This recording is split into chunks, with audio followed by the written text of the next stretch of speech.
When Cynthia came to TurboTax, she had just launched her new side gig, a true crime podcast. I'm a first-rate detective with a golden voice. As her TurboTax expert, I made her second income count by guaranteeing 100% accurate filing and her maximum refund. What did she do with that refund? Find out next week. Switch to Intuit TurboTax and make your moves count. See guarantee details at turbotax.com/guarantees. Experts only available with TurboTax Live. And now, Hangar 56 Media presents Spike's Car Radio, a downloadable cars and coffee, hosted by writer, comedian, and automotive enthusiast Spike Ferriston. Now, here's Spike. Smoking a nice cigar. What do you have, a ginger beer? I got you a Perrier. Welcome to Spike's Car Radio, everybody. We're in the...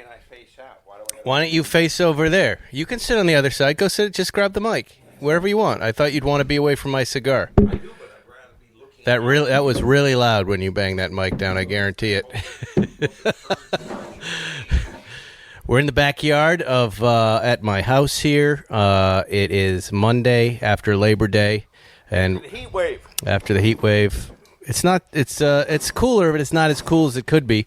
And we've got a terrific show for you folks. Gopher is here. Look at Gopher. He's on the table. Oh, tipping over sodas. He's so excited to see Zuckerman because he recognizes another animal when he sees one. True. A kindred spirit.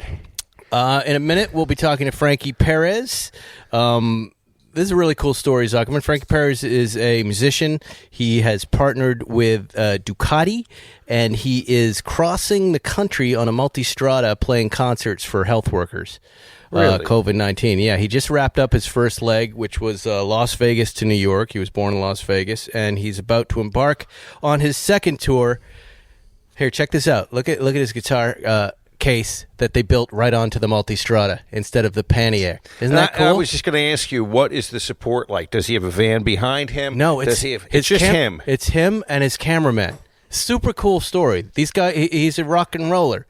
He plays with Alice in Chains. He plays with some serious guys. Ooh, here comes the rooster. Yeah, so we'll talk to Franky in a minute. So my eyes shut, Ferriston. You know, remember that song? I just got back from Bill's. I took the Zagato out to Bill's. Easy ride there, difficult ride back. But I was talking to Bill about Fireball and the Cars and Coffee, because yesterday we had the Cars and Coffee. They continue to try to shut it down by putting these little pool ropes up, which Zuckerman very quickly undid with Susie's help, and then confiscated the cones. And then the Cars and Coffee went off without a hitch. By the way, it's still alive and well. Come here. I can't believe that anybody would be turned away by pimply-faced flashlight guy. In any case, Bill's like, I have a history with Fireball. Now the truth is coming out, right? Now, if you think... who doesn't he have a history with? He's got a lot of history, Bill. Lots of histories. He's got a lot of history. Okay. Fireball...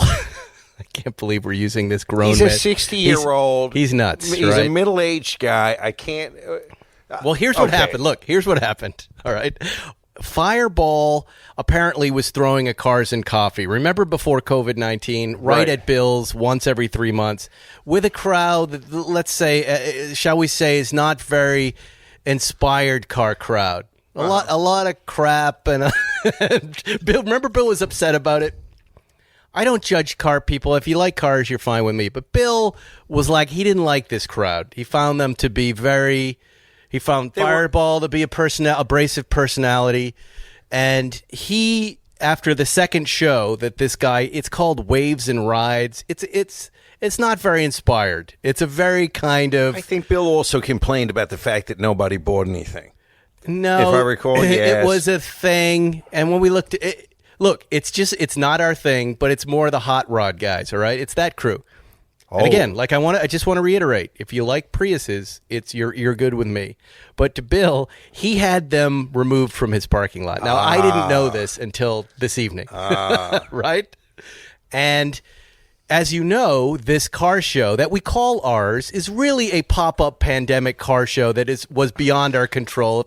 But listening to us talk about it, we were even against it at one point, and I think that made it bigger. And then we said, yeah, it's ours. But we call it the Malibu kitchen, cars, and coffee all the time. Now, do you see what happened here? I see. Fireball picked his moment, and he decided to have Bill's cars and coffee shut down. I can just hear the wheels in his mind working.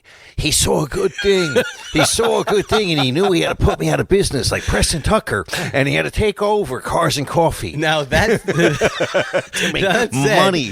The amount of resistance, I'm going to bring just clippers and cut these wires next week, and just because nobody's going to stop anybody. But I don't know. I've been going back and forth on some form of retribution against this dope Fireball. Because he's a dope. I looked at his stupid feed, and he's doing these big faces and the 60-year-old tough guy. I don't like it. I don't like that he took action against our Bill like that. And he had a show across the way from Bill on the other side by James Purse that I went to one day. It was kind of partnered with the one that's happening with ours. And I saw 20 guys crowded around a microphone without any sort of PPE, hugging and talking to some weird DJ guy. But, I mean, talk about no social distancing. There wasn't a single mask in the goddamn crowd. Do you hear what I'm saying? This guy's throwing a dangerous show, and now he's got one scheduled for October. He's got it on his Facebook page, Waves and Whatevers. Waves and Weenies. I thought by now Fireball would have reached out to me personally to clear things up, but there has been no such communication, no communique, and I'm on the verge of declaring war. Zuckerman, your thoughts? Well, I like the thought of Fireball versus Ferriston, the two Fs. And then we have Farah and we have Lieberman. We can have a fight. Farah's already pissed at him. Farah's already upset with him. That he was like, "What? Who is this guy telling me not to come into Bill's parking lot? This thing is over." You know, it reminds me, though, frequently I get maybe potential clients coming in the office saying, I was at the bar and the bouncer just punched me in the face for no reason at all. No reason. And then you sit with them for a while, and then the story kind of comes out. What was really said and what really happened. There's always... So what are you saying? Well, I'm saying... What are your feelings on this matter? Because we could activate our crew to do anything we want. Like have a rumble? Meet over the hill? That's too ordinary. It would have to be inspired and fun. It would have to be I don't know. That's what I'm saying. I think when you take a brain like mine will be inspired, and I will come up with a plan unless you say I shouldn't do that. No. There's one. This is what we need to do. Fireball needs to be extinguished, Zuckerman. That's a good one. You've been waiting for that. Why don't we do this? I have a better idea. I'd like him to call into the show. We need to arrange a call, and we need to hear from him what Bill said to him. Because when Bill gets going, and not to say that he's wrong about it, he probably had a very good reason to not like this car show there. But when he gets going, he really can unload. Well, why don't we have Fireball and Bill together to have it, to go at it? I think we should have two separate shows, because if they get on it together, there's just going to be a lot of cursing that you're going to have to bleep out. That's good. And then we can help get to the bottom and render a judgment. That's a good idea, Zuckerman. Yes. Fireball. If By you're the way, listening, Fireball is a comic artist and does some pretty cool kind of like rock and roll car stuff. He's got a whole thing happening in the film industry. Like, he works in the film industry. It's a little old to be called Fireball. You think? I don't know. It would be like, can you imagine me walking up to some young kids in the crowd and say, call me Fireball? What's your name, sir? Fireball. That would be pretty good if we had T-shirts made up that said, I am Fireball, and we all wore them. We're all Fireball. And the Fireball's a bunghole on the shirt. That's mine. What if we like Fireball? What if he becomes part of our crew? That's likely to happen. You think so? No, but but just saying. I like that he's got Zuckerman-like balls and has taken an action. He took a very big action against us. And I kind of respect that he was there, that he got up, he called the landlord. Again, I'm assuming all of this is true. He called the landlord, and he had this shut down. It's pretty good. I kind of admire it. But he doesn't know who he's messing with. And he doesn't know it. Bill is not one to be messed with. Bill really, I don't know where he gets the time for these things. I'm smoking a Romeo and Julieta, and I'm enjoying it very much. Like you got a turd shoved in your mouth. You've lit on fire. You always say that. Bring a trailer. This past week, maybe before, sold Steve McQueen's 1952 Chevrolet 3800 pickup with a camper and a Husqvarna CR250. Look at that something right there. It's gorgeous. I saw it. I know. It was sent to me too late, but I remembered I had seen it before. Didn't you see it at the airport at some time years and years ago? It's a beautiful thing. Like, Bring a Trailer has it up. They're sold for $100,000 on 9/4, the day after my birthday. It's got a plate that says McQueen on it that I'm guarantee you was not on the truck when he drove it. I believe this was his last truck. I kind of remember reading about this before. Yeah, here it is. It was sold in an auction probably 5 or 6 years ago. I think his widow had it. It was sold on Bring a Trailer in 2015. There you go. Bidding fast approaching $100,000, but reserve was not met back in 2015. So look at that. That's 5 years of time, 5 years of McQueen appreciation, and no appreciation. It sold for what it sold at 5 years prior, what it was bid up to. Your comments, Zuckerman. It didn't have the Husqvarna either. So now you get the motorcycle and... My memory banks will kick in later at 3 a.m. I still think $100,000 for that. It's not the most McQueeny piece of automobile out there. No, but does this say that maybe the McQueen ride is over? The McQueen rocket ride, the McQueen auction ride, or is this? There was a moment a few years back with some of his vehicles. That I think was a high point. Will there continue to be peaks and valleys? Sure. But I just don't think that's a very, I don't know, the piece doesn't excite me. It's got a bed in it and two wooden drawers. Oh, boy. I kind of remember thinking about this. I kind of remember this being his last thing somehow, or that truck he took down to Mexico when he was dying. There was a Chevy. There was a regular Chevy pickup. Also, it says find it here on eBay. Oh wait, maybe so. Bring a Trailer linked to the auction on eBay back then. It was bid up and it wasn't sold. Maybe there was a sale in there, but I don't know. I feel like that's all the money, right? Yeah, $100,000 for an old pickup truck. Come on. Let's talk about our sponsor, Hawthorne. Will, start some Hawthorne-y cologne music. Yes. Something smarmy. Hawthorne. Do you have any funny experiences with cologne, Zuckerman? I don't wear cologne, Ferrison. I don't want to smell men. Are you still wearing Polo Blue? Is that your favorite cologne? I don't wear cologne. I don't see you in Sephora all the time buying cologne. Ferrison, I don't want to smell you. I don't want to smell any other guy. You know what I used to do? I used to take my dad's Old Spice. I thought when I pulled out that little gray peg out of the top and I would smell it, I'd put the peg on my neck. I thought I was so cool. Well, you're not. Guess what? I am a Hawthorne fan. I'm a Hawthorne client. You sign up for Hawthorne, they give you a quiz, a Hawthorne quiz. You don't have to pick the scent, Zuckerman. They ask you questions like, on a night out, what are you? Are you a guy that goes to the club, to the bar, to dinner, for coffee, or stay at home and watch Netflix? At the end of this fun quiz that you answer 10 questions, they tell you, this is the cologne for you. And they sent it to me. And as I told you, I put it on.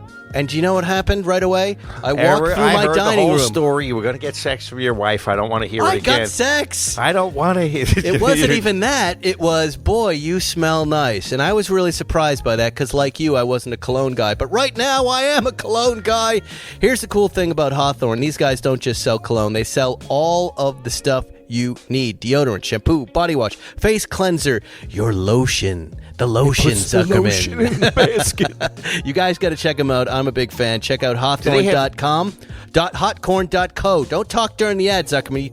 I've not got that right. Hawthorne.co. Hawthorne.co. You said hot dog. Hawthorne. I wonder what hot dog lemonparty.com is.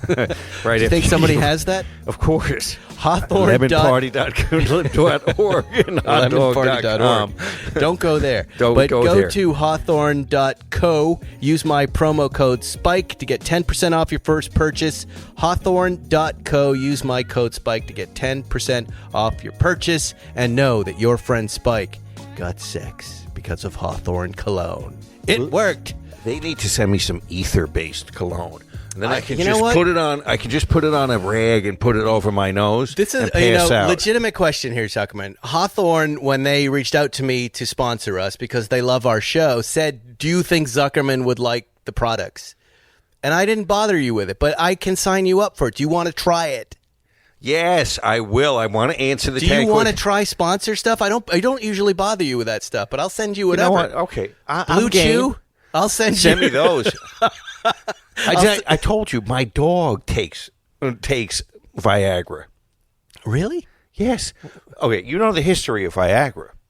Viagra was to be a I don't know where you're going right now. I with just want to this. tell you something. I want Okay. some of the Blue Chews, and But I want some of the dogs and Hawthorne and the Viagra. Blue Chews. I've got to light my Romeo and Juliet. Go and light Discuss. your Tell me. nasty cigar, but Viagra was invented as a heart medication. And so when they were testing it, they were giving it to these old geezes, see if their hearts would work better, and all the old guys had boners. They said, "What a surprise! We finally El Dorado. We've got the city of gold here." And they They realized grew hair and had a boner, then they'd really have something. they'd have something, and so that's what it's about. So my dog Buddy, who's old, he's 13. He's had his bar mitzvah. He has pulmonary hypertension, a little heart condition, and the vet has him taking Viagra tablets. No way. Yes, and it lowers the pressure in his lungs. It's taken down his And how pulmonary many pressure. of you snorted? I have not, but if I knew what the doses were, You're putting them in your little pipe and smoking them. I wish they were blue though, because he gets white ones, and I think it would Well, be it hilarious. begs the question: does the dog have a reaction? He doesn't have any balls, Ferriston. His thing has That not doesn't gotten- matter. His thing hasn't been stiff for the vast majority of his life. Well, So this dog there's- here that you see is in that same situation, but sometimes he's so excited to see us, he's excited. That's disgusting. but not my dog. no. That's what you're saying, but he doesn't have balls. It doesn't matter. Okay, well, So he doesn't his walk lipstick has not come out, and it Okay. hasn't come out since maybe. I'm telling you, I don't even remember it ever. And it's helping him? fortunately. But he will hump you if he's in the right mood. I could probably will. arrange that. Yes. No, I don't want it to be arranged. I don't even know what you're saying. Let's talk about a car brand that I'm most excited about right now. I have to tell you, first of all, thank you, Bentley, for sending me these cars. Wow, those were gorgeous. They're not only gorgeous, Zuckerman, but here, I'm on Car Throttle right now, reading a little story. This is a good Throttle story. your neck. Bentley is going all Porsche with a new, more agile Continental GT. Bentley seems to have had enough of being at the heavy, ponderous end of the Volkswagen Group, so its new, nimbler Continental GT is based on a chassis co-developed with Porsche. I have to tell you, Zuckerman, when I got into this car, and I haven't driven Bentleys for a while, I had desire. The Continental GT is a car I now want. I understand underneath it's a shortened Panamera. If I get this wrong, I'm sorry, you'll let me know, but they have Panamera chassis elements into it. And Porsche has walked into this company and turned the dial on everything to make it perfect. Bentley probably had it 91%. Porsche has made this car 100%. From the moment, like you sat down in the driver's seat and touched that steering wheel, right? And what did you say? It is 911 wheel, right? It's a 911 except wheel. thicker, and it's probably, I have to say, the best steering wheel I've had my hands on yet. Well, it's I the same loved it. wheel as in our GT2. No, ours is not as thick as this. This whole car, it blew my mind how much I loved it. Let me go over some of the basic stats of it, so Very we can pretty. just get through that stuff. Yeah, it was beluga black. I believe it had a dark red interior. It's just gorgeous. 207 miles an hour maximum speed, 0 to 60, 3.6 seconds. Fast, but fast enough, right? It doesn't have to be faster than that. 3.6 and 207 is plenty fast. 626 brake horsepower. Max torque, 900 Newton meters of torque. Jesus. It is so bloody quiet in there. I had to ask the kids who were already talking kind of softly to talk even more softly. I felt so protected and womb-like in this thing, which I think is what Bentley sells and already had right, was that quietness. But the way the smoothness of how this car drives, the way it looked, it won with me all over the place. All over the place, Zuckerman. Did I let you drive it? You did not. I took the other one. Oh, the Flying Spur. That's correct. Now, the Flying Spur, it's got that same build quality inside and out. Like, it really feels special. Vault-like. Yeah, when you're in it. You feel special. It drives special. A much bigger back seat, obviously, in the Flying Spur, and it's a little too much for a guy driving by himself. However, I took Erica and the kids out to dinner in the Palisades to a little hamburger place in that car, and it was just memorable. It was memorable, right? The same way I remember being at a hotel a few years ago, and they had a Bentley that met us in the lobby and drove us to the room we were in. They thought it would be fun. They knew I was a car guy. Here, we're going to drive you there. And I remember that drive. This drive with everybody in it and the massage seats on, we had so much fun in the car. The Flying Spur is that car that you'd want to be driven in, though, Zuckerman. You'd want to have that driver taking you around, and it's its own wonderful thing. I just don't have use for that in my life. But I guess what I'm saying in here is I love this company now. I love this company. This is what Cadillac was supposed to be. If you took that Eldorado Brougham from way back, the standard of the world, as they used to call themselves, this is what they should be. They're not. They're not even close. But that's what this is, the standard of the world right now. I don't have all the paper on what these things cost, but they should be bought. I mean, look at this silver.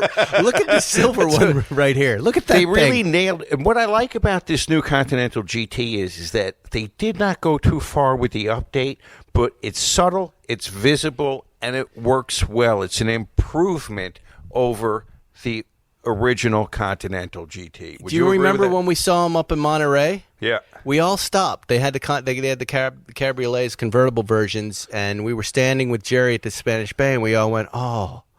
And they had 6 of them. They had some sort of journalist ride, and that's where this begets. Where Jerry was like, you got to get one of those to drive them. I've been waiting for a year. Thanks to Johnny Lieberman hooking me up with Aaron, I think, over there. I finally got to drive it, but I want more wheel time. It was too short. Would you want one full time? Okay, so it stickers at $200. So $250 all in? Yeah. The Flying Spur I drove just had a great name, Cricket Ball, which is like a burgundy with a cricket ball interior. The interiors are beautiful. The stitching in them. It really appealed to me in this neighborhood we're in right now. I thought it was really fun. You've arrived. It was Swiggins and Peabody-ish, right? Very much so. Very much so. Swiggins. They did have... Bring the Flying Spur around. No, yes. That Swiggins... See, this is something that happened. We were talking about it on Instagram. Who is their manservant? Is that Wong? Who do they boss around, those guys? We need a classic butler name. We'll have to, yes. There's Alfred. Jenkins. There's these are all literary butlers. Wong was one I remember reading about. Jeeves, of course. But who do they have? They'd be in Massachusetts. They're in Rhode Island in their Bentley. We'll have to think of that. The textures inside, they did a really nice job with textures, even surfaces that normally would be smooth. They almost had like a textured diamond pattern, Ferris said, that I thought was a very, very nice detail. And one of the, they call those puddle lights. When you open up the door, it shines the emblem. Right. We all noticed the crispest puddle light that we've seen this for. Yeah, it's like a laser light thing. And inside, I mean, that little presentation is fantastic. Like, I can't think of a cooler car to be blasting around in Hollywood in, right? The butler's name is Lewis, by the way. Lewis? Lewis. Yes. I don't like Lewis. I think it should be I mean, Swiggins and Peabody are, how about Riff Raff? How about Edmund? No, that's too nice. Niles? Carson? No. What would be a good... Lumpy. Fetch the call, Lumpy. Nippy. I'm watching The Vow on HBO, and there's a guy named Nippy. Nippy! Nippy. I like that people have already asked these questions. I'm Googling it right now. What are good butler names? So you have your choice. There's Benson, we've heard Max, Wadsworth, Jarvis. I like Jarvis. Jarvis is good. Jarvis, bring by the flying spur. Why don't we just call our butler Gerard? Gerard Butler is People our want butler. us to do a Peabody and Swiggins show. That'd be a lot of work. Right, a lot of work. You'd have to get your pencil out. So would you drive around in one? I would. I think that it's a funny kind of a car in L.A. when you're a car guy like us. And I don't know about the rest of the country. I assume they don't see too many Bentleys there, but it is pretty ubiquitous in our region of L.A. You see a lot of Bentley Continental GTs, and it's the wealthy car guys' choice. It's how would you describe where it slots? It's not the sporting guy. We're the sporting guy in the Porsches, right? Yeah. And we're not Lamborghini guys. There's a kind of guy that's a Lamborghini guy, and there's a kind of guy that's a Ferrari guy, and then there's the uninspired doctors who get very nice Benzes, very well-equipped S-classes, that kind of a thing. Who gets this car? Somebody who wants something that can be fast but also rides quietly and smoothly. It really is one of those everything cars. You could do a lot with it, unless you needed to put somebody in the back seat, because anything bigger than kids, it's not going to work. I found myself really loving it. It really it's an ego stroker. Okay, it really is an ego stroker. Do car guys look at you? Women look at you a lot. Really, what do they see? And do their eyes go ding, ding, ding with dollar signs? No, but people, it's a check me out mobile, right? But I found myself, at least in the black and in all black spec, black wheels, I found myself kind of comfortable with it. It could slip in without being noticed much. The grill is a little bit of an issue. People don't like the big grill. I love it. I think as long as the colors aren't so ostentatious, it's an amazing choice, and it's fun if you want something fun to take out to dinner. Coupe or cabriolet?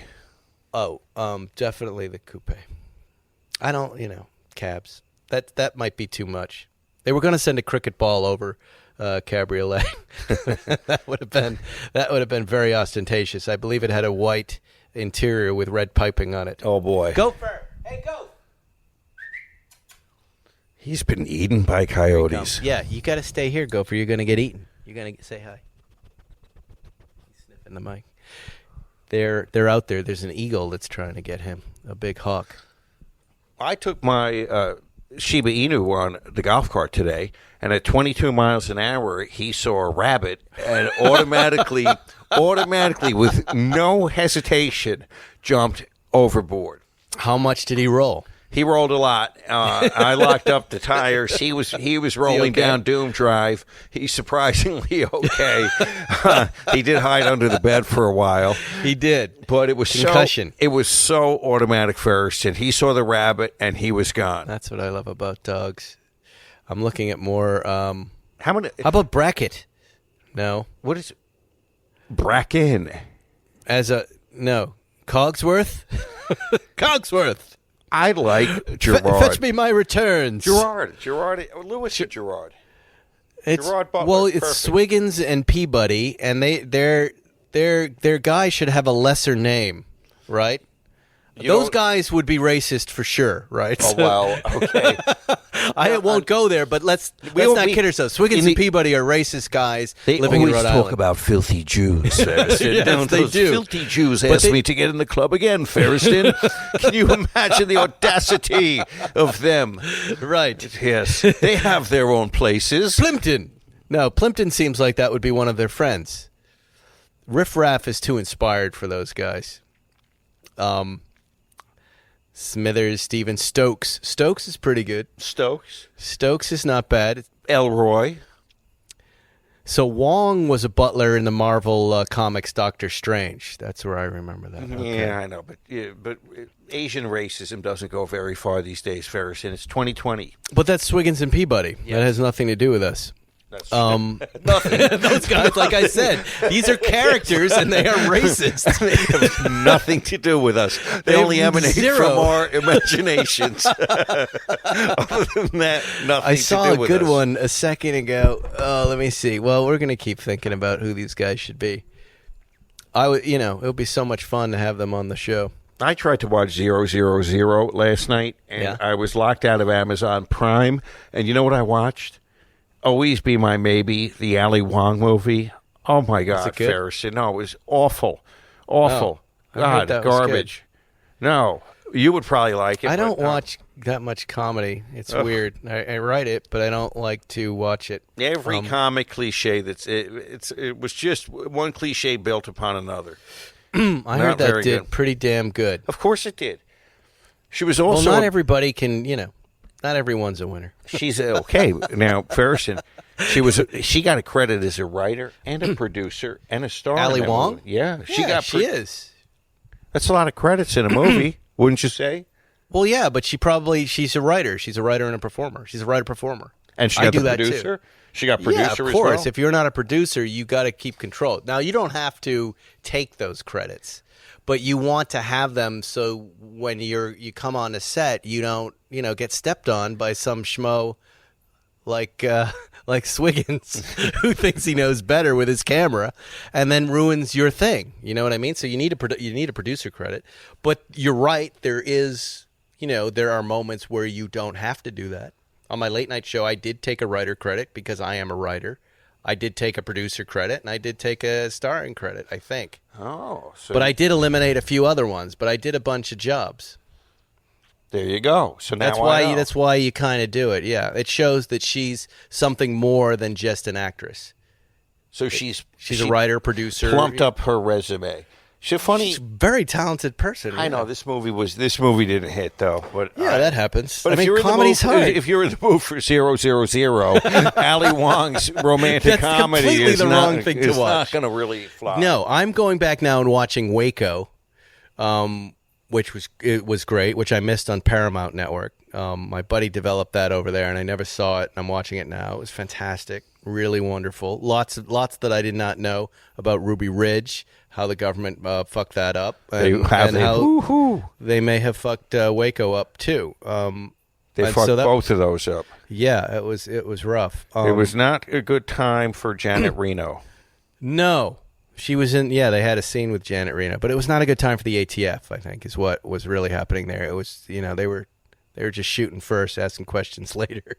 Sniper takes out a wife. Come on, but that's good. It's still a great production. There's something else. There's something else good. Oh, The Boys, Seth Rogen's deal on Amazon is really awesome, really out there and fun. Those are the rogue superheroes, right? That's what 1 or 2 years old. Is that a new? No, second season just posted. It's awesome. It's really great. You're looking at I will look because I'm not interested in seeing that pickle movie. What's the pickle movie? The guy. Oh, that was good. That inspired me to write a movie that I'm working on right now. It's good. But wait a second. The pickle movie. The pickle movie's good. That was Rogen too, right? Yeah. And that's. I'm a big fan. And what is the movie called? It's not the pickle movie. Let's call it the pickle movie. Tickle My Pickle. Tickle My Pickles with Seth Rogen. Tickle My Pickle until it's going to trickle. Yes. He never really named it, but it's the pickle movie, and it's fine. Anyway. This is fun, Zuckerman. Well, I'm very Monday relaxed. Night. It's Monday night, a long weekend. I'm almost too relaxed for the show. I'm in a good mood. No, it's good. I'm the one who's kind of rankled. No, I'm not rankled whatsoever. No, I am. I'd rather be rankled. I enjoy doing the show more when I've got something to complain about, and I really have nothing to complain about. The heat wave here was for the listeners, we don't have a lot to complain about in L.A. No. But yesterday it was 105 here, 110. Up over the hill there, it was easily 105, 110, yeah. I went driving last night at 5 o'clock. I went up Encinal, and I got halfway up Encinal. It was 113 degrees, Ferguson. Well, you know the record we sent? We set a record in L.A. for the hottest day ever. Really? 115? 121. Where? Woodland Hills. That's the other thing we were talking about with Bill. 121, dude. That's rough. Climate change isn't real. It's a hoax. It's a hoax, unless you're in Woodland Hills and your air conditioning's gone off, and then it's very fucking real. Yeah, that was wild. It's a record, huh? Yeah, hottest day ever in L.A. And what about Death Valley? What is that? Well, I'm talking about Los Angeles. I know. Death Valley, I'm just asking if you knew that. I think those are don't you know anything? 130s. They're up there in 130s, right? I can tell you if you really want to know. If you were outside of Woodland Hills, would you die? Well, didn't it feel like we were all almost dying? Yeah, it did. It was so hot, I still didn't not smoke a cigar. I still smoked a cigar in the middle of it. That's disgusting. It's horrible. But it cooled off quickly, thank God. Let's say, okay, hottest day, CA. It's hard to type with a cigar in my hand. In California, here it is, on record. Oh, wait, that 121 came up. That can't be right. Hottest day in California. Okay, ever in California is 134. There it is. Furnace Creek in Death Valley. Not too far off, though, dude. Not too far off here. Woodland Hills. Take Swiggins and Peabody can go have a picnic in Furnace Creek. Oh, my eyebrows are on fire. They spontaneously combusted, Peabody. Look, get the extinguisher. My watercress sandwich is on fire. I fear this is the end, Peabody. I fear that it's over. Get the trust ready. Well, let's say goodbye to everybody and bring out our guest. I had a really good conversation with Franky Perez. I really like this guy. You would really like him. I've invited him to come out and hang with us in Malibu. I must meet him. And he's one of these guys. He's that you instantly like. What he's doing is really cool. The bike they've built for him is really cool. You got to check it out. Go to Ducati's website, Franky Perez, and they have a series of shorts. So they're doing it as promotion. He's making these little films, but they're 2 minutes long. And they're so cool. And it's him on the road. It's him playing for, health workers. And the guy's just a good dude. And he's like, he's one of us. I want to meet him for sure. Particularly, I'm a big Alice in Chains fan. What a story that band was very much early 90s for me. And, of course, the history of the founding lead singer is such a tragic story. In fact, I think it was the anniversary of his death within the past few weeks or He's or a so. solo artist too. His new album's Suddenly 44. It's I think we're gonna play the beginning of episode 1 so you can get a sense of that right now. And then after that, it'll be me and our new interface with Franky Perez. This new Zencaster I'm using, it's called, which to limited success. But I've now learned that there's a way to do Zoom better, and I'm going to try that with the next one. Well, when you've got it, man, I would like to meet we'll some have of you these there. people. Now, Franky Perez. But this one came up like last minute, and I just turned on the computer and I just did it. Because, I love Ducati right now. I'm in love with them. They've got me on that Diavol 1260S, which I love. Street Fighter V4S, which I love. These things that they're making, I love. And they're owned by the Volkswagen Group, is what I'm hearing. Do you see what's happening? Do you see how organic that is, Zuckerman? Yep. Everything is the VW Bentley, Group. Ducati, Bentley. I started driving. I didn't quite put it together before I knew I liked what I was looking at. Before I knew it, it was because of the Volkswagen Porsche connection. These Ducatis I'm riding, I'm like, what is it about this thing that makes me love it now?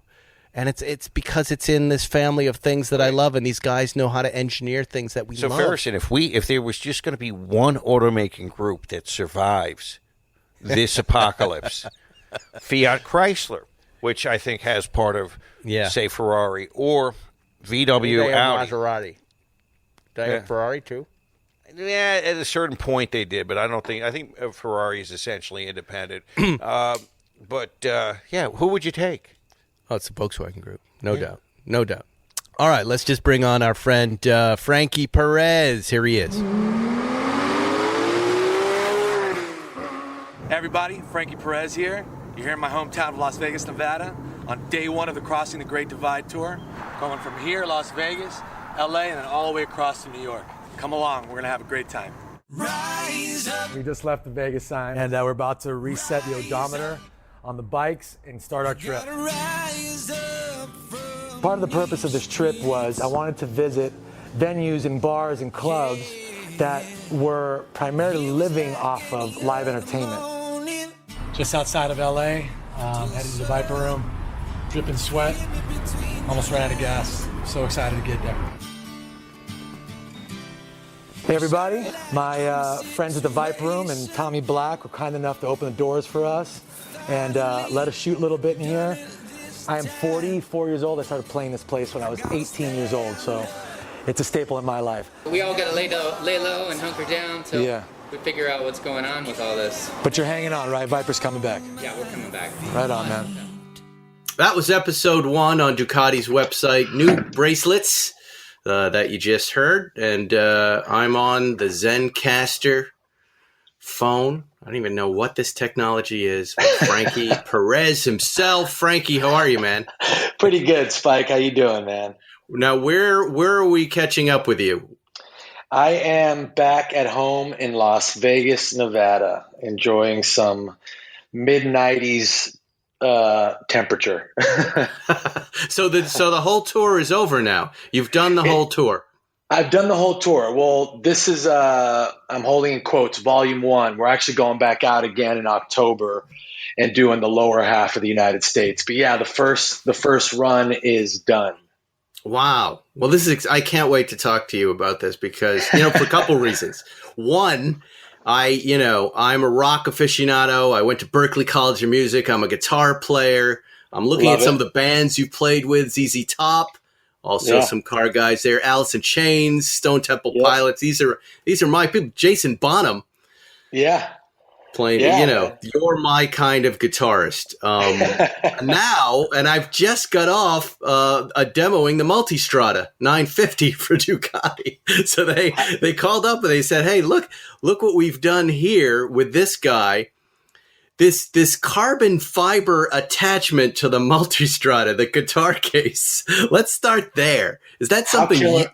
Did you design that, or did they design it, or did you do it together?" No, we did it together, and it's so killer, man. So Jason, the CEO of Ducati North America, and myself, we've been friends for a long time, and like you, he's a musician and a huge fan of rock and roll, and we talk shop all the time about music. So when the whole idea came to do this tour, we're like, well, I mean, I'm not strapping a guitar to my back, you know what I mean, like and basically create a wind sail.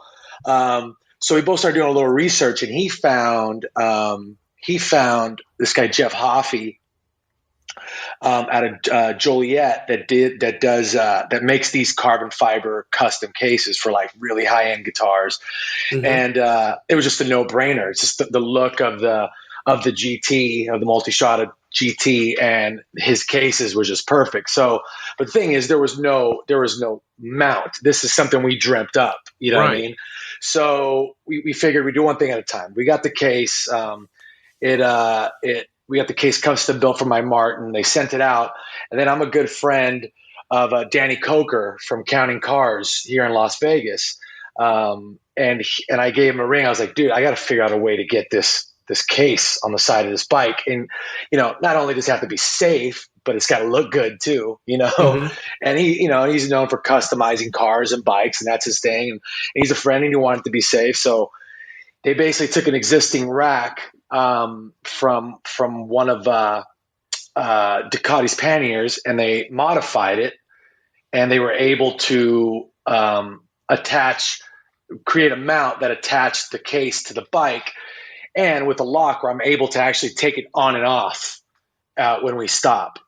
So it was a fixture. It's completely safe. It was part of the bike. I didn't even feel it was there. There were times it looks cool. I mean, I'm looking at it like, so you, on the right side, on your throttle side, you've got a regular storage, right? Right, exactly. And on this one, if you listeners, you can go to Ducati and you can check it out. But if you can't find it, the base of the guitar is mounted against the seat, and then the neck of the guitar juts out back. Exactly. Right? Almost like a pipe. I like a pipe, right. And I'm looking at the photo. The guitar case is open, and the guitar hangs in the case, even with the guitar case top open. So also the guitar is held in place inside that case? Exactly. But it was such a great fit. They build those cases so well. Yeah. It's just the way it fit in there. Like I could, even off the bike, I could open that thing up and the guitar won't fall out. Well, it's super cool. So you started this thing in Las Vegas, where you, I guess, grew up. You rounded out. Oh, you have me now? I got you. Yep. Go ahead. Okay, good. You started in Las Vegas. You grew up there? Born and raised in Las Vegas, man. And you cruised in through L.A., so through the desert on this thing. Yeah. Which was probably the most brutal part, man. Because there was a very horrible heat wave, I think, when you started this thing, right? So what were the temperatures in the desert there? We reached over 115. Oh, man. Yeah, and the thing is, I'm a singer. I've been in a rock band. Sometimes it's fashion before functions. I was like, yeah, let's go in full leathers. Mm-hmm. So it's 115 degrees. The bike's, basically running at over 200 degrees. It was gnarly. That run, that first.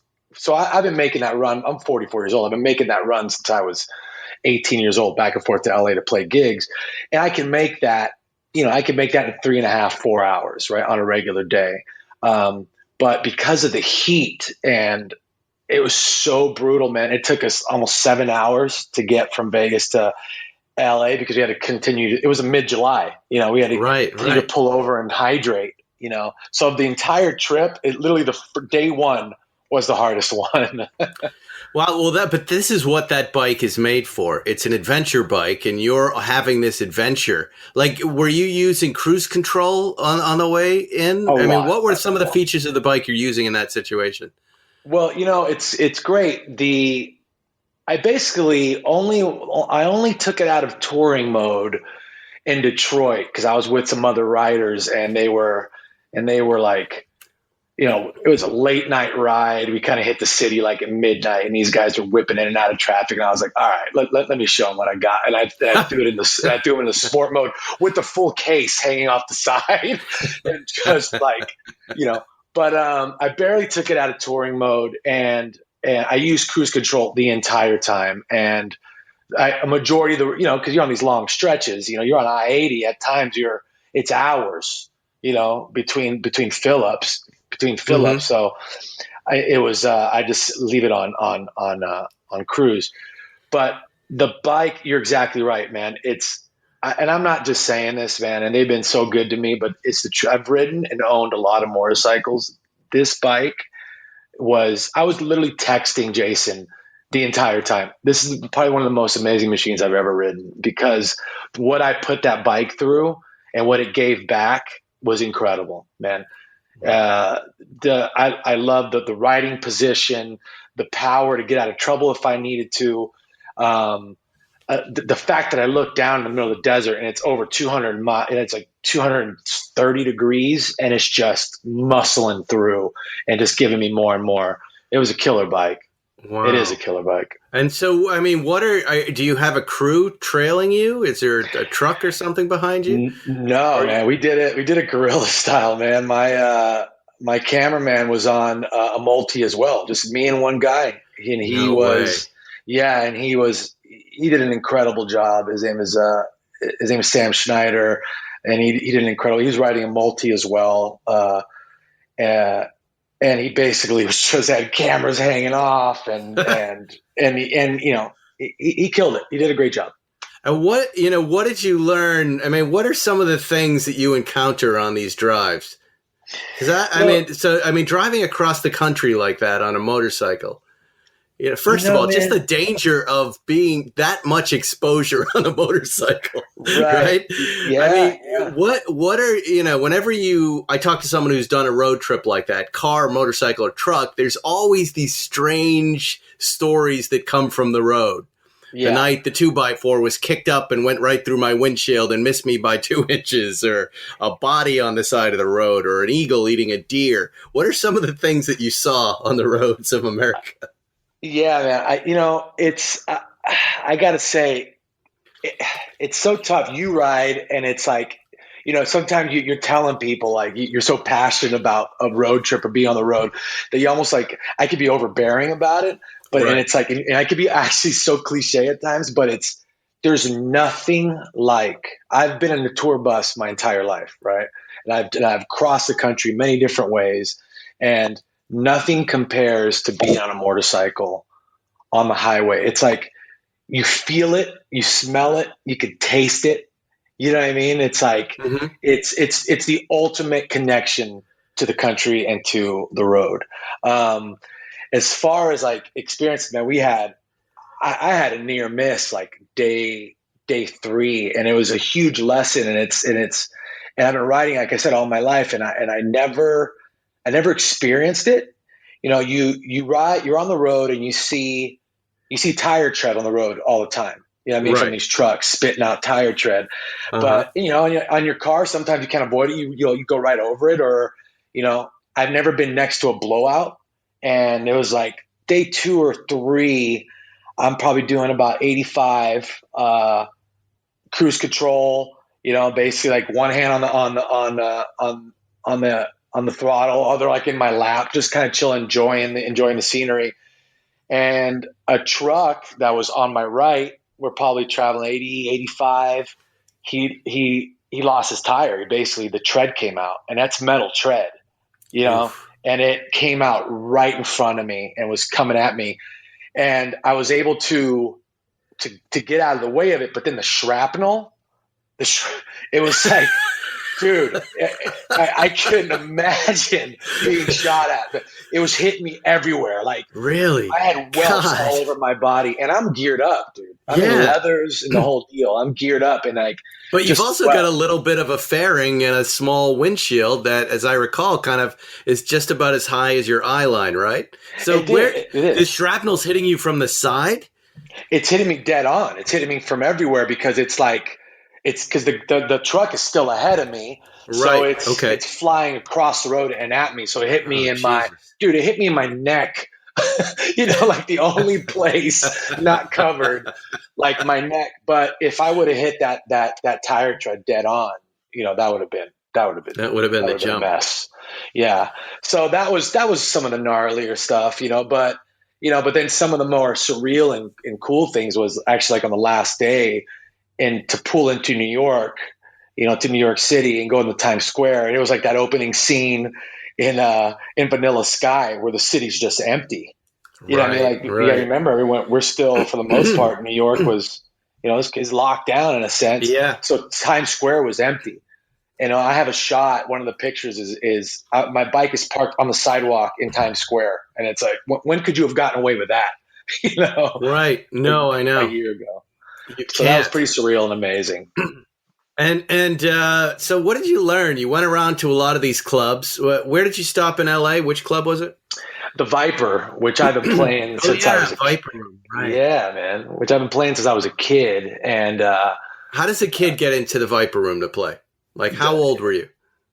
18.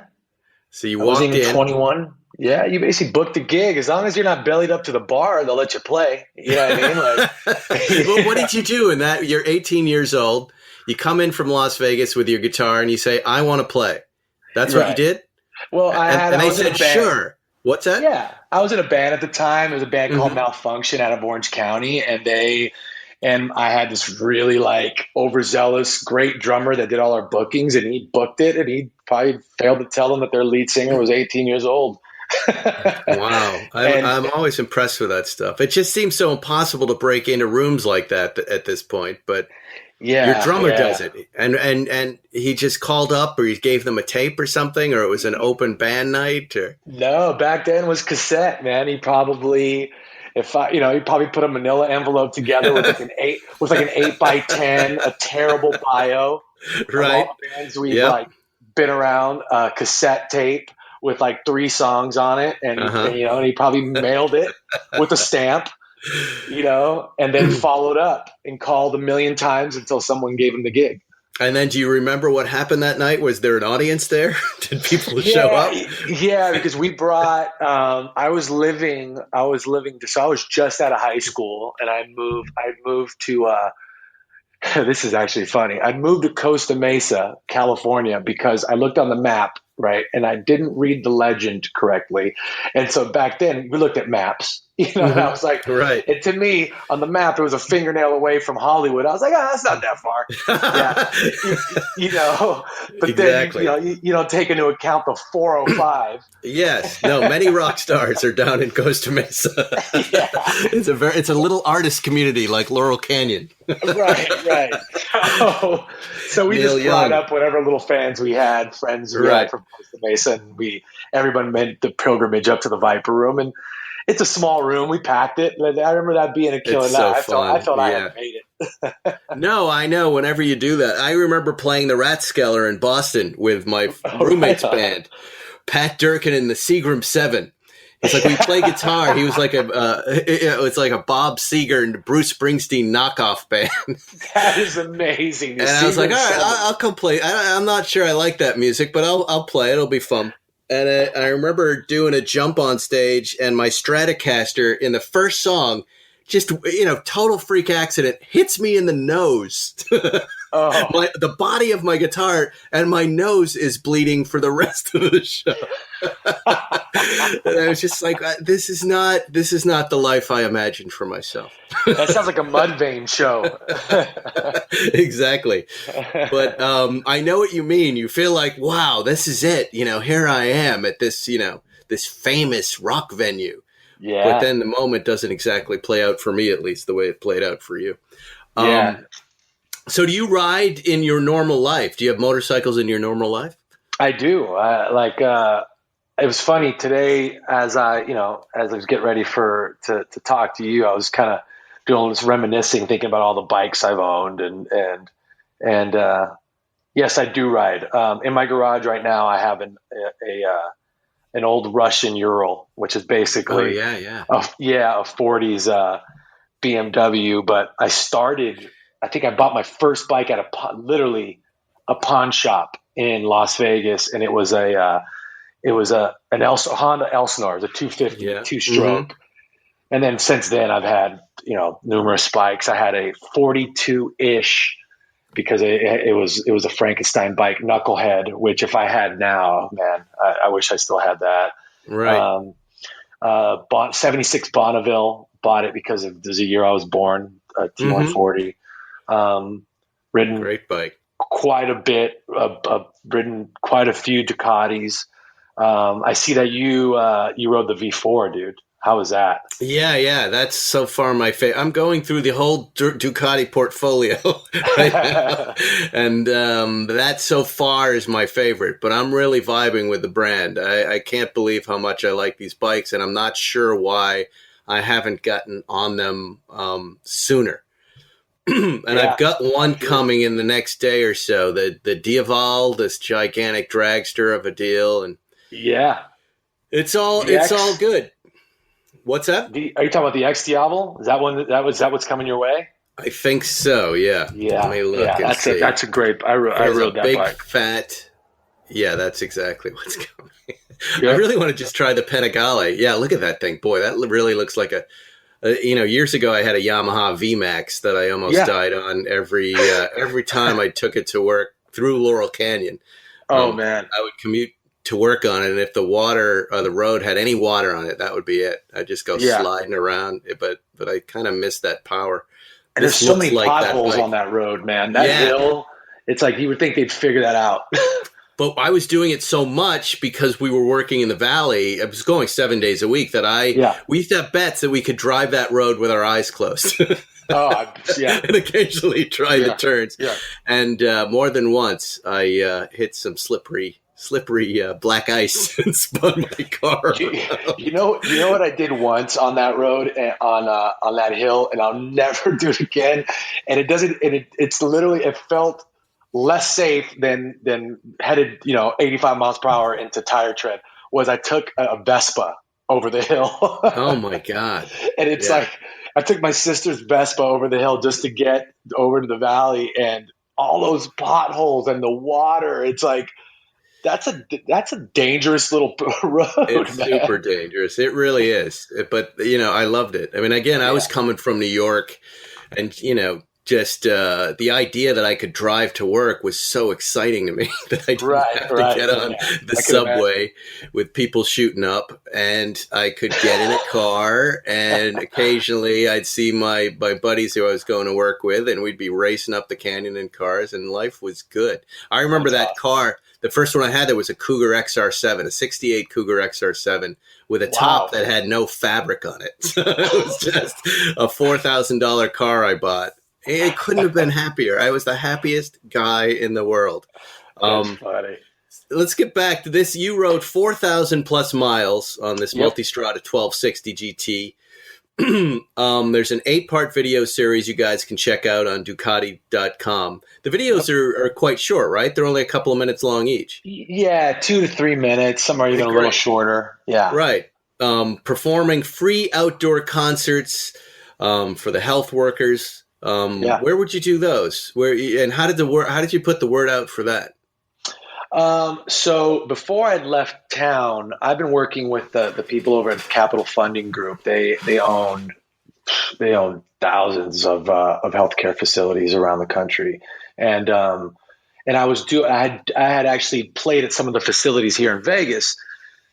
And this whole thing, the Crossing the Great Divide tour, it all happened so honest and organic that all the right things happened. So I was talking to those guys over there. I'd just done a show for some healthcare workers here in town, and I was telling them I was leaving. They're like, "Dude, we own facilities all over the country, right?" And I was like, "Yeah." I was like, "You do?" And they basically lined up a few key markets and facilities.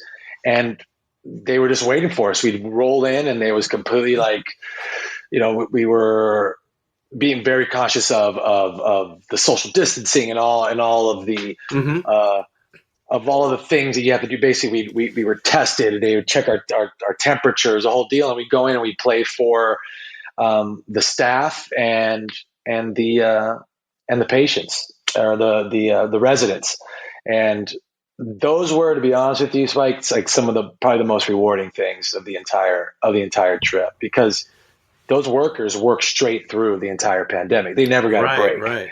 We're complaining that we're at home and that there's nothing else to watch on Netflix, and they were actually going to work and risking their lives every day. Yeah. And at some points they were there with these people in their final moments when their families couldn't be. So you'd pull into these facilities, and they actually, some of these poor workers looked war torn on the things they'd seen, Right. So the fact that I was able to just bring a little bit of light, be of service and bring a little bit of light to their lives for, 30 minutes, that was probably some of the best parts of the trip. Yeah. Now, so you would go inside. I mean, did you have to get masked up? Were you singing through a mask? I get masked up. I'd masked up and sing from a distance, a distance where we were allowed in. Like some of them, they were like, and we didn't push it. Like we were completely at whatever they wanted us to do. But the few that we did go in, it was, they would check our temperature. They would do a questionnaire to make sure that we hadn't been exposed. We'd wear masks. We'd stand from a distance. And and it was successful, man. We were able to make it the entire trip without contracting the virus. Ending up in the hospital. Or getting in an accident. It's amazing. Those, I come from a family of healthcare workers, doctors and nurses, and they're selfless humans. They're there like soldiers, like in the military, just every day, kind of going in there with a single mission, right? That's it. And it's an amazing thing that you've done here and put it together. And you're my favorite kind of guest. You've brought the entertainment world and the automotive motorcycle world together. Awesome, man.